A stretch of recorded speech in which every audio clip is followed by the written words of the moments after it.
bien sûr. Et j'essaye d'en faire au maximum parce que je trouve ça très agréable. C'est des périodes courtes, intenses, où on rencontre beaucoup de gens. Euh, et puis les personnes qui font les courts-métrages de maintenant sont ceux qui font les longs-métrages de demain. Donc ça serait dommage de refuser un court-métrage, sachant que c'est vraiment ouais, des trucs de rencontre, quoi.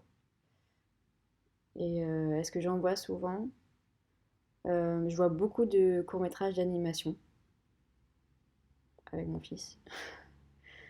Et je dois dire que c'est épatant ce qui se passe en animation, en court-métrage pour les enfants. J'aime beaucoup, euh, j'aime beaucoup regarder ces films-là. Bah, cette année, c'était très particulier à cause du confinement. On n'a pas pu voir les films en salle. Et c'est là qu'on voit que c'est vraiment très agréable de regarder un film dans une salle de cinéma. Parce que le regarder toute seule chez soi, c'est vraiment pas très chouette. Surtout qu'on ne peut pas du tout échanger avec les autres membres du jury.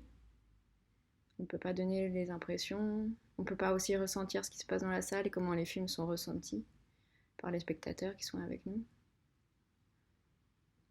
Donc, ouais, c'était chouette de voir tous ces films, mais j'aurais préféré les voir en salle. Il n'y a pas de démarcation, on va dire. Il y a eu.